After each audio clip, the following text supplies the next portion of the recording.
Bismillahirrahmanirrahim. Assalamualaikum warahmatullahi wabarakatuh.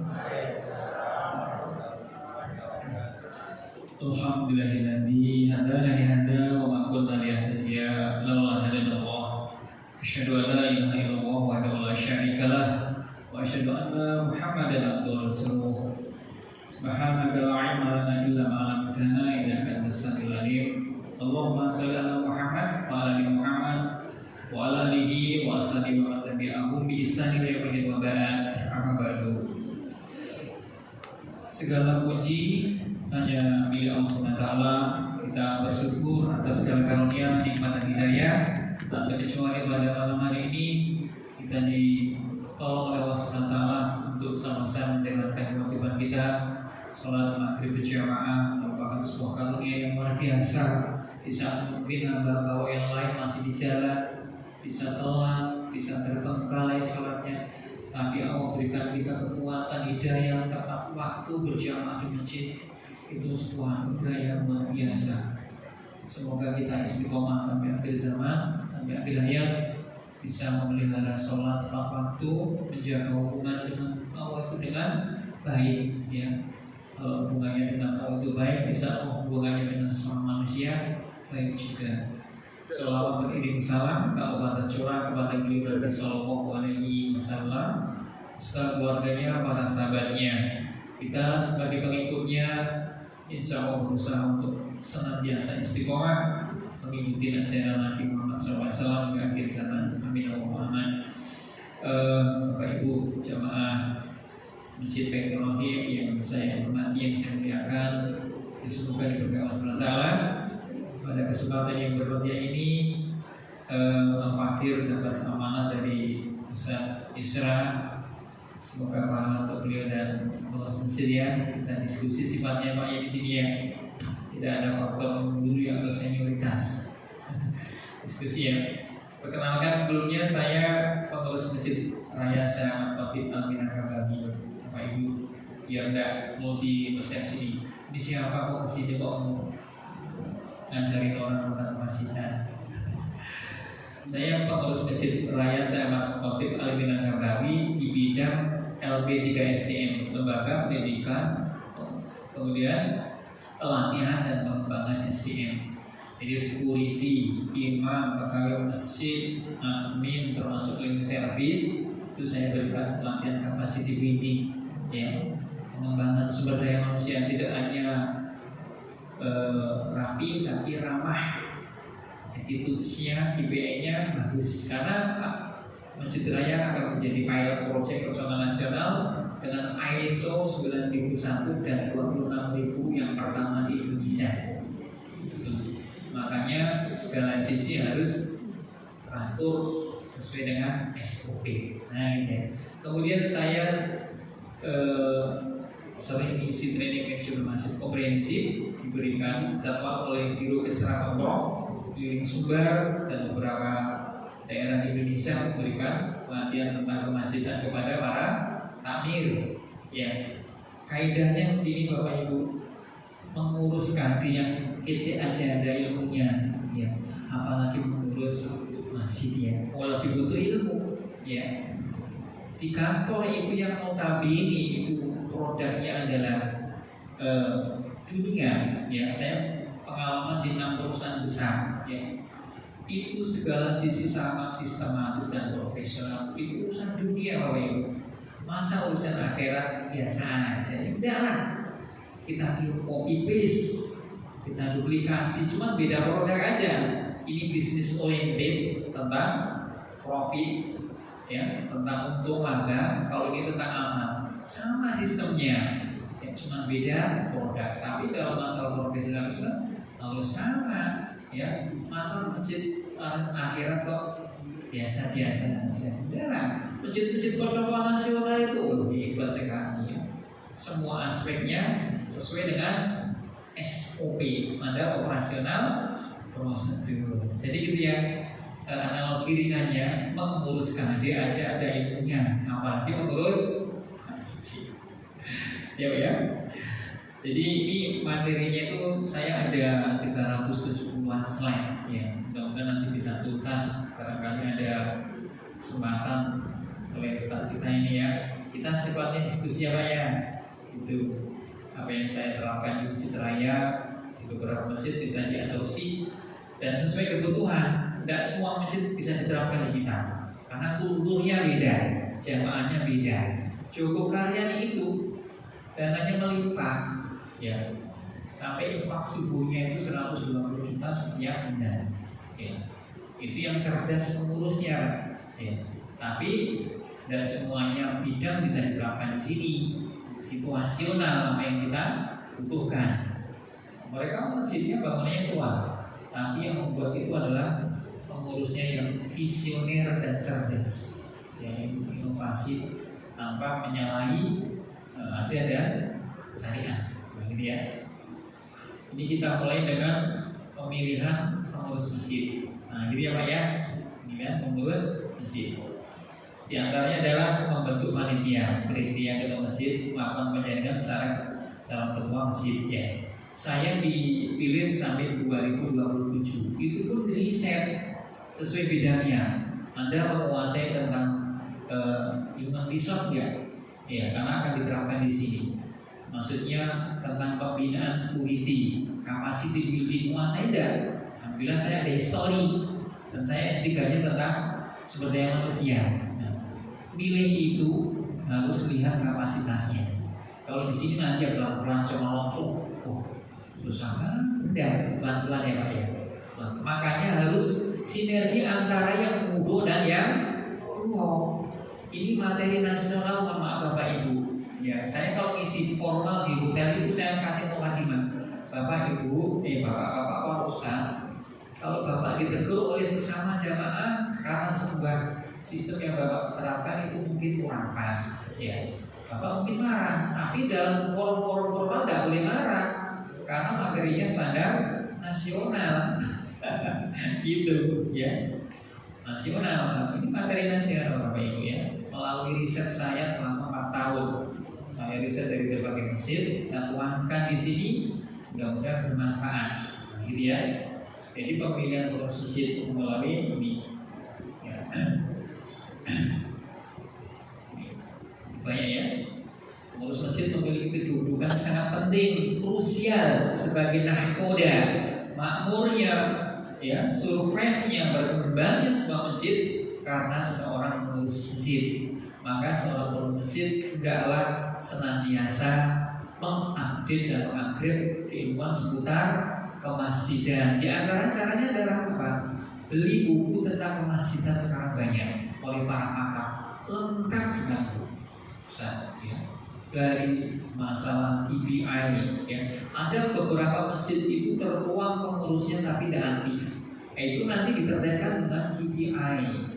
Presentasinya kehadiran disepakati sekian persen. Yang bikin tidak masjidnya berjalan adalah KPI-nya sangat rendah. Ya itu masjid raya khususnya, ya. Banyak sekali pengurusnya, tapi kehadiran di bawah 20%. Urus masjid hanya sampingan, tidak bakal maju. Gitu. Maka harus menjiwai, jadikan masjid rumah kedua kita. Merasa memiliki, ya apa yang kurang, apa yang dievaluasi, dijiwai. Nah gitu. Kalau sudah menjiwai, mencintai biasanya all-out maksimal. Nah gitu ya. Itu cara buka mindset kita terkait masalah nanya, gitu ya. Kita nahkoda ini mau dibawa kemana masjid kita, ya. Ini sayangnya anak mudanya jarang sekali, padahal mereka jadi regenerasi di mana-mana seperti itu. Ya. Maka Pak, berbahagialah jadi pengurus masjid Pak. Kenapa? Barangkali kita diwafatkan oleh Allah di masjid. Dimanapun masjid ada masalah Pak, termasuk masjid raya. Saya mau bimbing Gabawi. Kalau yang itu masuk karena keluarga ini makin aja. Saya juga banyak masalah. Kasusnya sekarang cleaning service-nya banyak korupsi. Saya tangani itu pas tadi bersama keserah. Jadi di masjid itu juga banyak masalah. Jangan nervous. Oh biasa saja. Di rumah ada masalah, tidak ada masalah. Ya. Barangkali apa ya? Kita manusia-manusia bikin Allah, maka berbagilah menjadi pengurus masjid dan jamaah masjid. Barangkali itu menjadi takdir indah kita diwafatkan di masih. Nah, gitu. Ada orang yang wafat ketika sujud karena dia adalah seorang pengurus. Banyak masalah nikmatin aja. Jujurlah pada Allah, ya Allah wafatkan saya ketika jadi imam, sedang ngajar, sedang dakwah. Ketika kita jujur, Allah pun jujur. Nah gitu Pak ya. Jadi manfaatkan dan berbahagialah menjadi pengurus masih. Senyum aja kalau ada masalah. Siap, ya gitu aja saya ingin. Jadi pemilihannya seperti ya, penjaringan sesuai dengan background masing-masing. Ya, mencari yang 100% cerdas tidak ada, sempurna tidak ada. Ayat kata orang Sunda, orang kata orang. Kalau yang penting jujur, kompeten, amanah, baru masalah skill itu ditingkatkan. Nah, pelan-pelan. Tapi kalau sudah cerdas, itu banyak komplain, merepoti, recokin. Ya, maka milih SDM dalam dunia kerja itu pertama adalah orangnya jujur, kemudian mau belajar, buka diri, masalah kehidupan ditingkatkan dengan pelatihan. Kualitas 90% ya ada. Ya. Yang ada kita yang biasa ini harus tingkatkan, gitu ya. Itu kemudian itu membuat penelitian kita lewat ya. Tentukan kriteria calon. Ya, kalau bisa yang energi, ya, yang agak responsibility, kooperatif, yang main medianya cepat ketika ada info, ya, jangan lama merespon sebuah info yang itu pentingnya ya Pak ya. Seorang pengurus itu harus responsif, kooperatif, komunikatif, gitu ya. Memang itu. Saya tuh memang digaji Pak, tidak apa digaji. Tapi saya senang aja.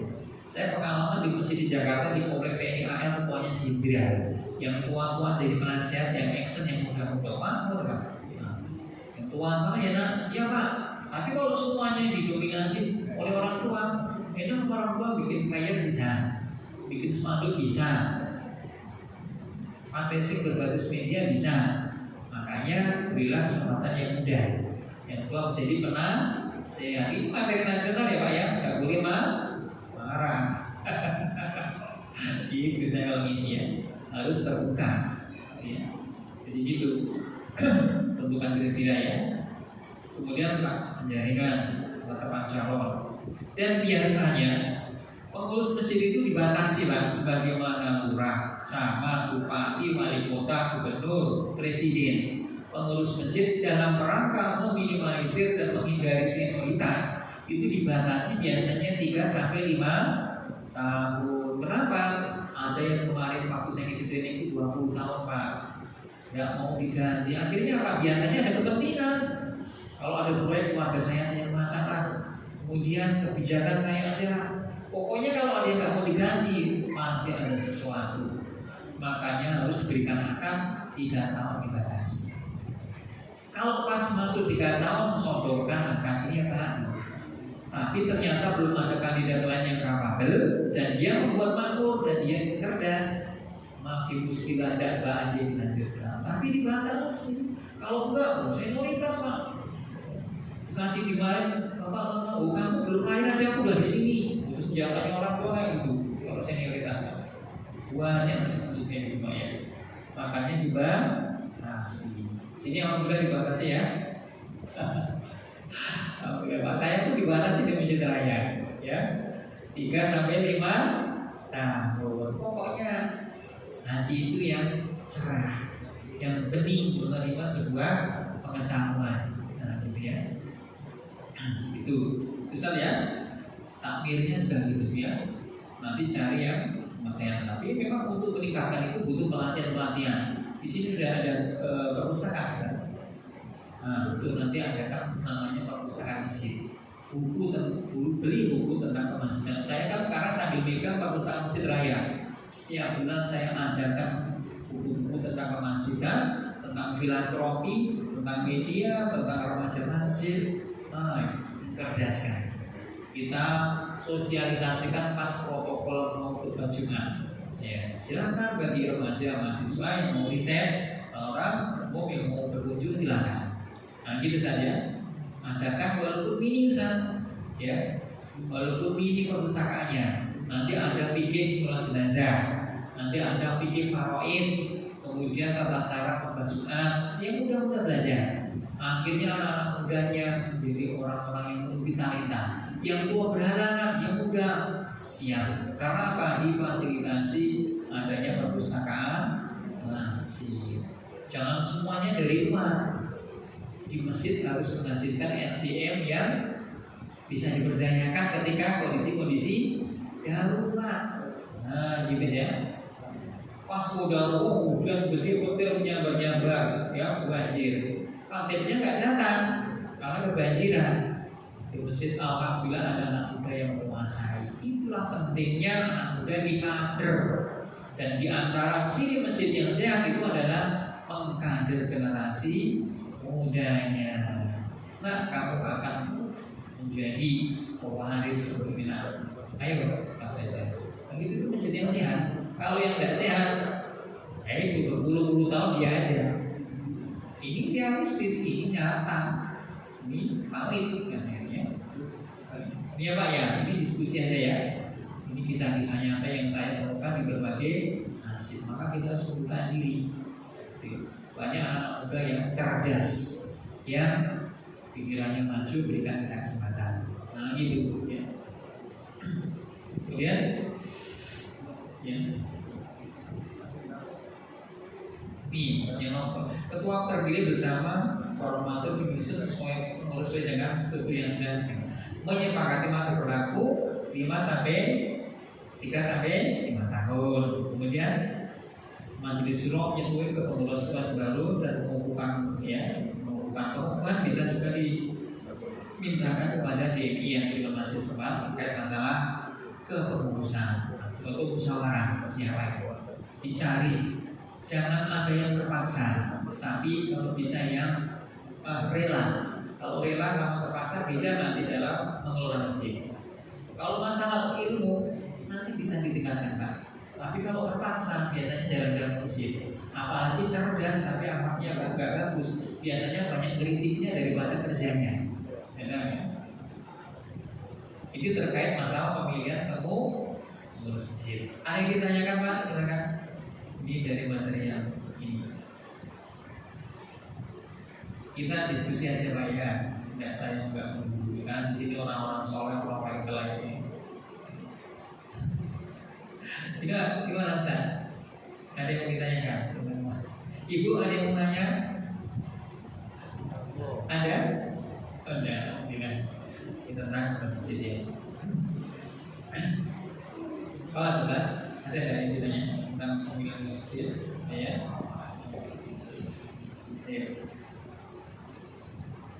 Kemudian profil pengurus masjid. Profilnya ya. Setelah masjid dibangun dan diresmikan penggunanya, maka tanggung jawab pemakmuran ada pada pengurus dan jamaahnya. Setelah masjid berdiri terbangun, itu yang dibangun adalah SDM pengurusnya. Ya, banyak masjid itu megah secara bangunan, interior, tapi ya gersang dalam nilai-nilai rukiah. Kajiannya itu aja, pengurusnya itu aja, anak mudanya nggak pernah diberikan kesempatan. Makanya pentingnya SDM masjid untuk samakan persepsi setelah terpilih. Kita mau kemana nih yuk? Misalkan dalam masa 2006 semua jamaah bebas buka mulut Quran dan masing-masing memiliki minimal 1 juz. Oh itu keren. Nah itu kan udah yang bertanggung jawab, ya. Nah itu. Kemudian adakan namanya puasa Senin Kamis, adakan takjil, giliran, adakan dispenser. Luar biasa itu, gitu ya. Maka setiap periode itu seorang pengurus harus memiliki goal tujuan-tujuan. Nanti dievaluasi setiap ganti ada produk baru gitu Pak ya, jangan menuntut itu aja nih ibadah aja ya. Kalau pengurusnya cerdas, jamaahnya ikut cerdas.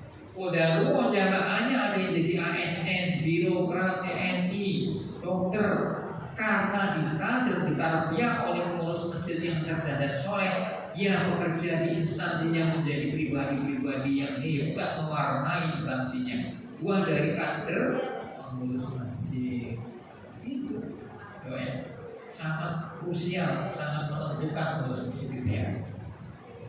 Bisa mewarnai, nggak mau korupsi, nggak mau nepotisme. Karena apa? Saya mendapatkan pemahaman dari pengurus masjid saya yang cerdas. Wih, kok gitu? Ya, bisa gitu ya? Bisa. Gitu ya. Alhamdulillah saya lihat strukturnya udah ada ya Pak ya. Tinggal eksekusi pelaksanaannya. Kemudian tanggung jawab kemakmuran masjid ada pengelola pengurus masjid. Kepengurusan masjid harus dibentuk dan diisi oleh kalangan jamaah yang terdiri dari berbagai unsur. Semua pihak dilibatkan dan mau terlibat serta bersatu dalam rangka memakmurkan masjid. Membangun masjid bisa selesai dalam beberapa tahun, tapi memakmurkannya sampai kita meninggal atau mati. Bahkan harus dipersiapkan generasi berikutnya untuk mengurus masjid. Bangunnya bisa beberapa tahun, tapi memakmurkannya seumur hidup. Itu butuh rule Pak, butuh rumus, butuh metode, ya. Yang nanti tinggal menjalankan aja. Oh, kiat-kiat ini, ya. Di antaranya adalah, yaitu ada sekarang dakwah memang butuh modal, ya. Misalkan nanti kalau kajian remaja, siapkan snack, siapkan konsumsi. Anak muda sekarang cuma duduk di ceramai, oh satu pergi dia, kalah sama HP. Maka kalau undangan anak muda siapkan konsumsi. Butuh modal kan, terus di mana-mana. Mana mudanya cuma satu saya beli bukan ya. Coba di sini sambil kita disediakan kebuli, banyak yang datang gitu. Ya. Kemudian orang yang dilibatkan sebagai masjid idealnya memenuhi 3 kriteria.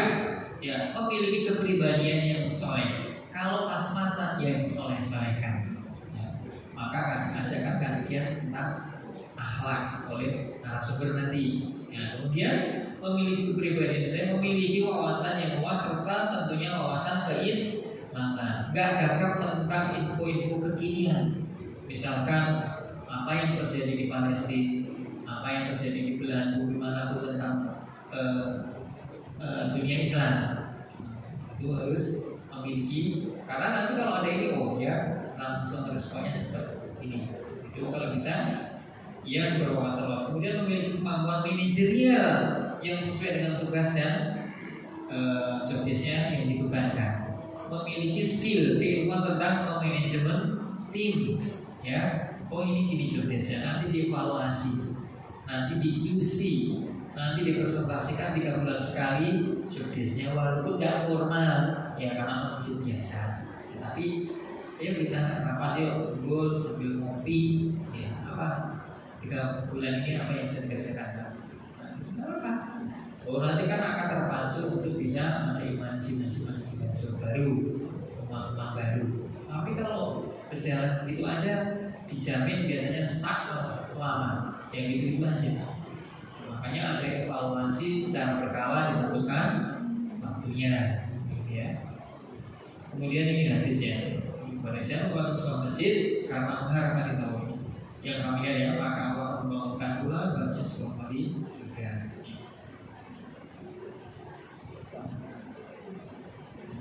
Kemudian seorang pengelola masjid juga dianjurkan berzakat, kemudian takut kepada Allah SWT. Ya. Kasus yang kemarin Bapak Ibu masih hangat. Masa orang tidur sampai dihajar baru sampai meninggal, gimana coba? Ya. Rasanya gimana ya? Walaupun dia mau ke gimana, kok sampai meninggal itu loh? Enggak milis kayak gitu. Gimana orang non Muslim mau masuk Islam? Kelihatannya sudah ngeri Pak. Wah nanti saya lagi minum di situ dihajar juga meninggal saya. Maka pengurus masjid tidak hanya cerdas tapi usahakan soleh. Itu di masjid Sejuta Pemuda Sukabumi dan di Kalimantan itu ada ibu duduk di teras, ibu mohon maaf jangan di sini. Terus saya numpang, ibu harus ke dalam. Ternyata di dalam bersiapkan yang bagus. Ibu di sini ya enak. Senang orangnya. itulah pengurus masjid, ramah, ya, sikapnya baik, ya, mukanya menyenangkan sekali, ya. Itu ada tamu silakan, itu pengurus masjid seperti itu. Jangan ada pengujian jamaah baru, dilihat dari kepala sampai jamaah baru nih. Bahkan di Bogor Pak, ya Allah ya Rabbi, ini kisah nyata Pak di Bogor. Gara-gara dia tidak sholat tahiyatul masjid pas sholat Jumat Pak, diusir Pak. Kamu aliran lain, kok begitu banyak ya? Apalagi yang ada yang kafir. Nah kita masa Allah ya Pak, ada yang ujib baunya terikat kayak apa? Apalagi mencari rezeki masuk nggak apa-apa. Makanya masjid-masjid yang itu disiapkan minyak wangi di dinding-dinding. Kemudian ada jas-jas, gamis, karena ada tukang ojek yang bolong, barangkali dia jatuh bolong, barangkali dia kalah. Itu didapatkan di Jakarta saja ya, saking dia perhatian kepada orang-orang musafir yang belum tentu dia kondisi pakaiannya bersih. Itu bertahan, tapi kalau bisa arahnya ke sana. Nanti dari testimoni satu orang syukur, saya kalau pergi ke sana ya Allah terharu dengan pelayanan organisasinya. Ramah, saya dimanfaatkan, selamat ya. Padahal masih kecil. Inilah yang harus kita miliki Pak. Jangan ada jamaah baru mati aja. Ya Allah ya Rabbi.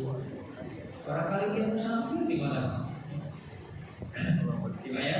Kemudian pengurus masjid misalkan takut kepada Allah SWT, ya, takut untuk tidak melakukan hal yang dilarang. Kemarin ya Pak ya, di mana bungkus ya? Susila kok di meja masjid. Ya kayak gitu-gitu Pak, yang peruntukan marwah kehormatan masjid itu adalah yang seperti itu. Ya. Mohon maaf ya Pak. Dan itu yang mengundang namanya galodok, banjir bandang ya seperti itu. Ya. Yang orang soleh juga kenal di ini. Itu yang di ini Ustaz, yang di Padang Panjang itu, saya tadi baru dapat cerita, yang itu kena galodok itu ternyata seorang petinggi polisi dari Pekanbaru sedang hujan, dia berteduh. Nah galodok sampai sekarang belum ketemu. Misalnya, ya. Jadi itu karena apa? Di antara maksiat orang-orang yang kayak gitu, yang baik juga kena. Maka jangan bermaksiat, takutlah kepada Allah di semua waktu dan kondisi. Apalagi di sini falsafahnya ada kesan syarat-syarat kayak anak-anak mudanya itu di sini ternyata sudah banyak LGBT. Saya lihat di kemarin di tanggal 3 orang laki-laki itu kalau jadi perempuan. Saya kalau ketemu itu, kamu laki-laki perempuan sih, kalau perempuan saya kasih gamis. Ya gitu ya, saking-sakingnya laki-laki itu yang garang gitu lah. Jangan anakmu nanti jadi laci ya gitu. Orang Islam kok kayak gitu, ini yang mudah bencana kok kayak gitu. Saya kalau anak-anak muda gitu kayak gitu, yang mudah bencana kayak kaum belum ya kayak ini nih.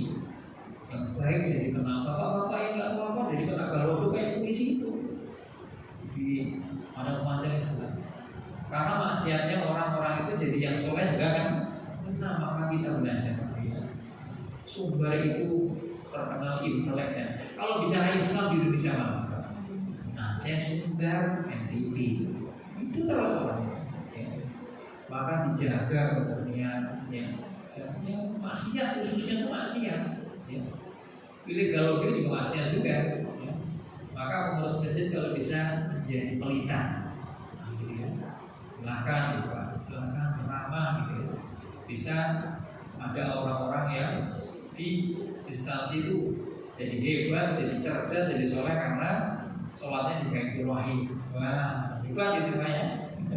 Kemudian usahakan memakai pakaian terbaik seorang masjid.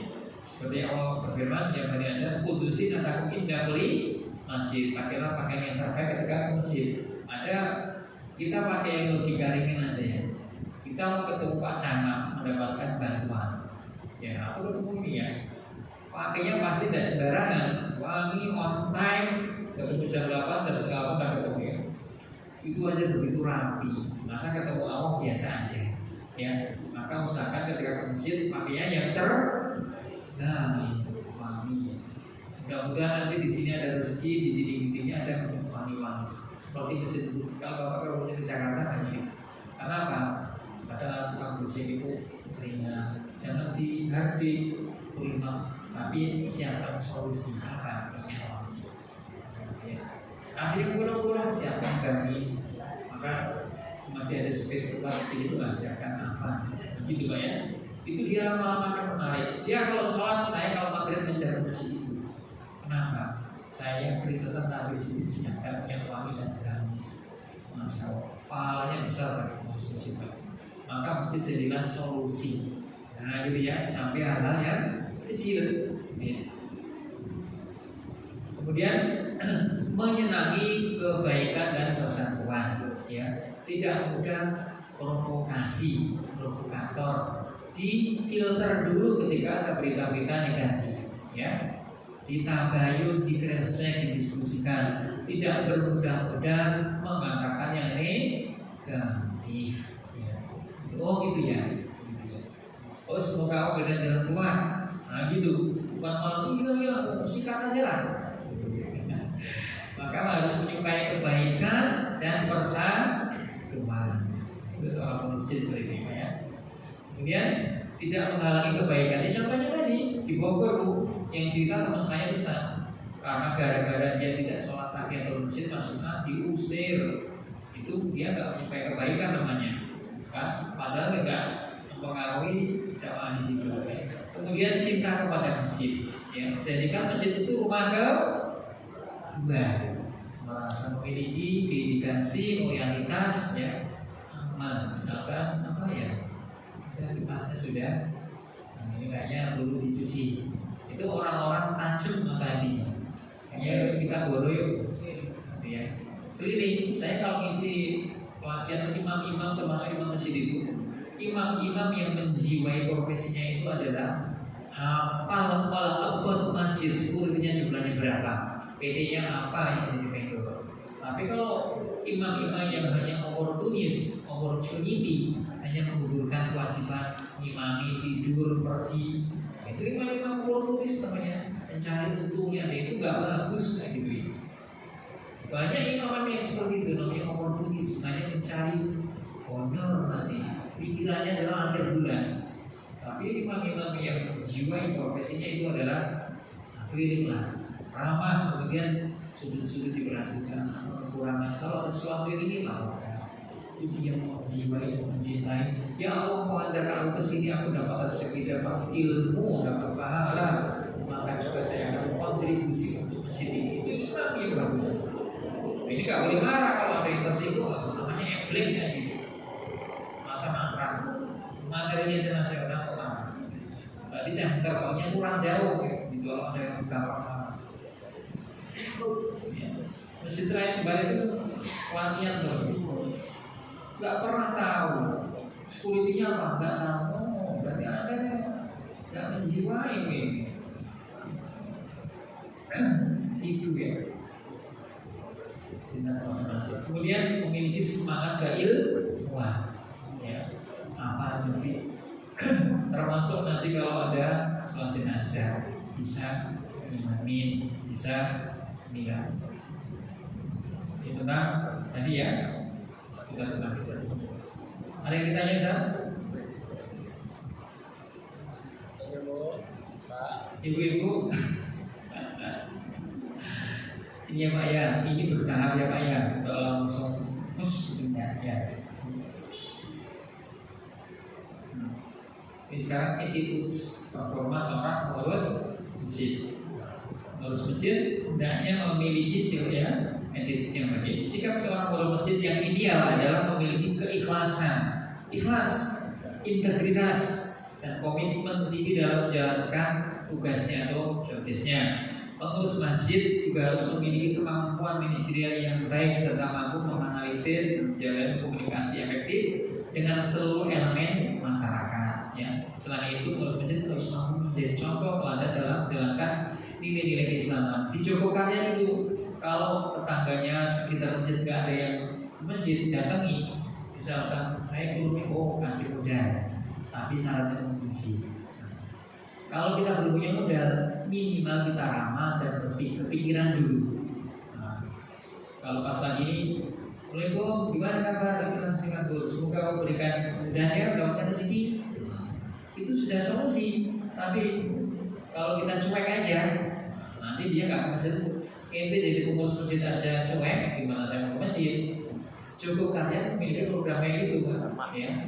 Jadi yang nggak ke masjid, ya, yuk bahasanya tapi bahasa keluargaan, nggak kaku, nggak keras, nggak karet, nggak nyakitin. Yuk kita ke masjid yuk. Ada sesuatu siapkan kopi, diskusi. Nanti tentang apa yang bermasalah. Saya nggak ada. Makanya nanti ada program-program kalau bisa ada pemberdayaan ekonomi. Misalkan bisnis berbasis media yang online, ya, pelatihan. Itu kan solusi itu mendatangkan pakar-pakar. Masih itu tidak hanya sifatnya tentang dakwah saja. Masyarakat soalnya butuhnya ya macam-macam, gitu ya. Kemudian berikut adalah beberapa sikap dan perilaku yang diharapkan dari seorang masjid. Ikhlas, jujur dan amanah, sabar, rendah hati, adil, ya. Ini harus dimiliki oleh seorang pengurus masjid. Usahakan memiliki kepribadian dan attitude seperti inilah, ya, karena namanya pengurus masjid, ya. Ikhlas lah ya, pengurus masjid, ya. Seperti saya juga tidak gaji. Tapi saya ada usaha, ya. Kemudian tegas, visioner, inovatif, tawadu, takwa, berakhlakul karimah, ya. Tegas, tidak tebang pilih, ya. Kalau ini saudaranya sama-sama pengurus masjid, ketika itu memang fatal salahnya, ya terapkan masalah profesionalisme, ya. Kemudian perilakunya memimpin dengan baik, berkomunikasi efektif, menjalin hubungan baik dengan jamaah, ya. Jangan ada permasalahan dengan jamaah yang berkelanjutan secara kontinu, ya, masalah hati, masalah apa ya, konflik. Kemudian mengelola keuangan masjid dengan transparan, akuntabel, menjaga kebersihan dan keindahan masjid, mengadakan kegiatan-kegiatan yang bermanfaat. Ini perilaku seorang masjid. Kemudian mengembangkan potensi generasi muda, menjalin kerjasama dengan pihak lain, memanfaatkan teknologi, menjadi teladan dalam ibadah, menciptakan suasana yang kondusif. Kalau bisa mengurus masjid, misalkan ya Senin Kemisnya jalan, kemudian yang lebih, kemudian kalau bisa nanti Ramadan hantam sekali, kemudian di luar Ramadan kalau bisa mudah-mudahan ya hantam juga, ya. Itu kemudian memiliki hafalan semua pengurus masjid minimal juz 30. Karena apa? Karena ada Pak di contoh. Ada seorang khotib Jumat ketika menyampaikan materi khutbah itu bagus, Pak. Tapi ketika jadi imam, karena dia diserahkan jika jadi imam, bacaannya tidak sesuai dengan cerita. Nah, ini yang kena. Ini jadi dari jamaah yang notabene orang cerdas, berarti pengurusnya tidak cerdas karena memberdayakan imam yang tidak kapabel dalam ilmu tajwid. Itu Pak, ya. Maka kalau bisa dibahas sebelum Quran. Tertatih-tatihlah Pak, tidak apa-apa. Ada yang 80 tahun baru hafal 30 juz. Maka berletih-letihlah dengan Quran. Tidak ada yang namanya sia-sia. Adanya kenikmatan. Kalau bisa Pak, ya, 30 juz lah Pak, ya. Masya Allah, rugi banget Pak, ya. Pengurus masjid kalau bisa gitu, punya larang.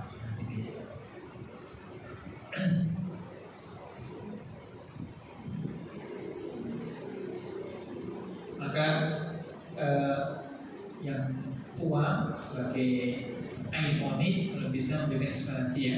Senin Kemis nanti adakan kajian siapa yang memberikan takjil. Saya diberi amanah sekarang jadi ketua musola juga di tempat saya tinggal, ya. Saya terapkan itu juga Pak. Nanti saya cari bisa support gula, teh, saya, kopi, saya. Mulai aja diri sendiri. Orang lain kan ini nggak apa-apa, saya senang dengan. Tapi orang-orang Masya Allah, ya, ikut, wah Masya Allah, habis lah. Terus nanti yang lebih. Nah, kemudian nanti Ramadan semuanya hatam sekarang ini. Itu seorang pengurus masjid yang hebat kalau bisa membuat program yang seperti itu. Karena apa? Ada yang seumur hidup sampai 60 tahun belum pernah makan. Itu PR-nya pengurus masjid. Jangan sampai asing dengan Quran, karena itu dikejar oleh anak muda. Bahkan ada yang hafal 5 kali. Ya. Abdullah Al-Audri itu selama hidupnya hatam 40.000 kali. Masya Allah ya. Padahal juga bekerja. Nah kalau bisa di sini Ramadan dulu lah ya. Tapi mulai ancang-ancang. Kalau bisa sekali nanti syukuran. Satu aja dulu, satu program. Berarti setiap Ramadan sudah bisa ditaklukkan. Baru nanti yang kecil-kecil kayak yang berbeda, Masya Allah, berkah. Terus nanti akan, kalau sudah baik, rupiahnya cerdas, kemudian kuat sehat, nanti kita akan fresh membuka apa program baru. Gitu Pak ya. Walaupun kecil tapi maksudnya menjadi percontohan di kecamatan. Nah gitu. Ayo kita tanya Pak. Ustaz, maaf, saya lihat beliau Bapak Ustaz agak nyimpang dari pertanyaan saya satu ya. Iya. Ini kan masalah pengurus. Yang saya tanyakan ini, kita kan mengundang Ustaz ceramahnya. Iya. Yang pertama, apakah ada standar honorium untuk Ustaz di Sumatera Barat ini? Standar.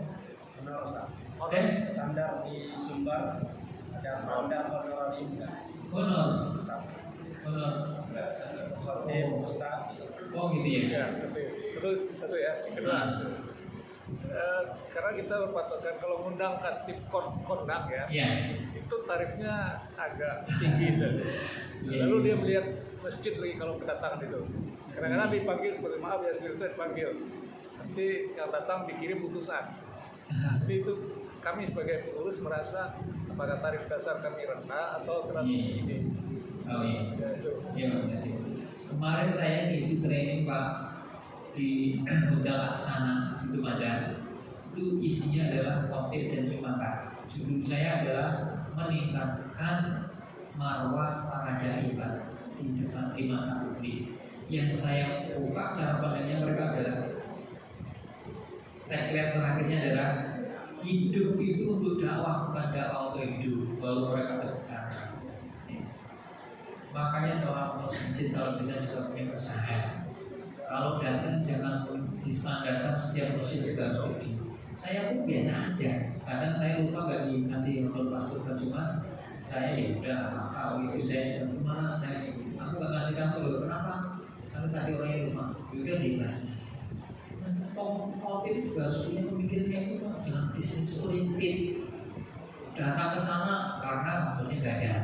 Bahkan ada Pak, saya waktu di Jakarta Pak, ini malah Masya Allah, dia sudah terjadwal setahun di situ Pak, seorang doktor Pak. Kalau di Jakarta biasanya kan 700.000, tapi kalau di kantor-kantor kayak ANTV, kayak TV One itu bisa 1,2 kan? Ya. Itu karena undangannya mendadak, ini ditinggalkan, padahal sudah terjadwal. Ini yang kemarin saya sampaikan.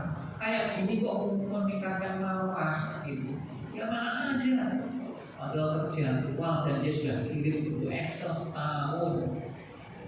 Kayak gini saya kemarin saya buka cara pandang. Tidak semuanya kekuatan ekonomi masjid itu sama. Makanya di situ orientasinya dakwah sama TV. Juga memang beda-beda ya Pak. Kalau saya nggak punya standar Pak, ketemu orang saya aja nggak seneng kan? Gitu kan? Daripada di rumah tidur kan? Ya nggak tidur, saya ngajar kalian juga. Tapi ketemu orang soleh itu udah ini positif. Kemudian langkahnya di sini, alhamdulillah jaraknya banyak, pahalanya banyak. Kemudian kenal masjid ini ada sisi positifnya, tertuang strukturnya. Ya, itu setiap tempat ada yang bisa kita petik.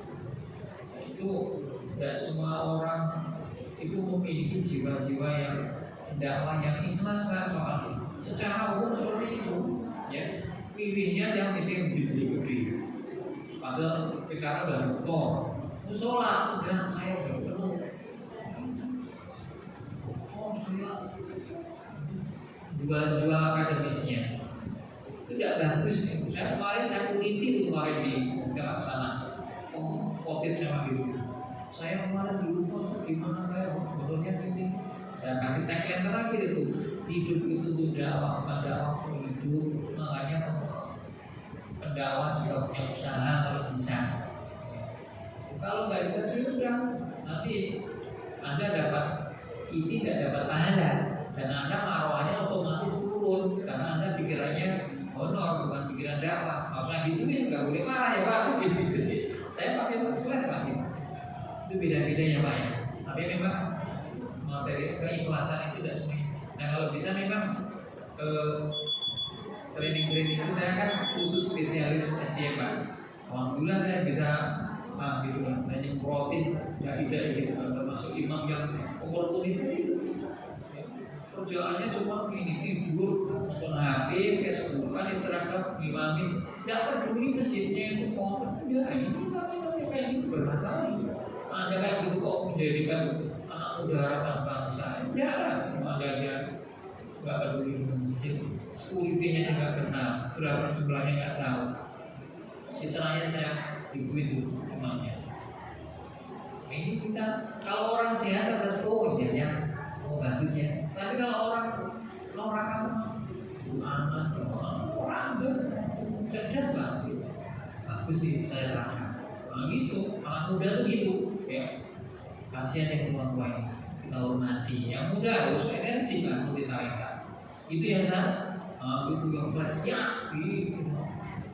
Begitu berarti gak terima supervisi. Kelihatan beda gestur yang kamu kan namanya kayak gitu. Ya, terus terang aja kalau terbukti. Jadi bisa ya, kita harus terbuka. Fresh aja, masalah nikmatin aja lah. Universitas yang banyak masalah juga, gitu ya. Alhamdulillah semoga wafatnya di sini dalam persetujuan Tuhan. Nah gitu, coba ya, senyum aja saya harus senyum aja. Jamaah siap, pagi ibu, aku gitu ya. Itu saja, semoga menjaga ya Pak ya. Kalau kekurangan biasa di mana-mana punya kurang, ya negatif. Kita pikirannya yang positif, yang maju, yang sukses itu ya. Itu sebenarnya aja ya. Karena waktu yang terbatas saya, yang sedikit dan sebentar ini semoga bermanfaat untuk saya dan Bapak Ibu sekalian. Semoga nextnya kedepannya kita makin baik walaupun bertahap ya. Gitu. Nanti materinya saya kasih semuanya, ya. Dan nanti apa yang dibutuhkan, nanti bisa riset terus setelahnya Pak. Ya, Bapak-bapak saya di ruangan di sana saya ajak kopi. Karena di sana ISO nanti 26.000 pertama di Indonesia yang memfasilitasi kopi dan BI. Gitu, ya. Makanya di sana ada wakaf produktif, kursi meja, ikan, sama pan. Nah, gitu ya. Itu aja yang saya sampaikan. Semoga Allah mengampuni saya kalau ada hilang dan Allah yang masing-masing subhanahu wa ta'ala. Assalamualaikum warahmatullahi wabarakatuh.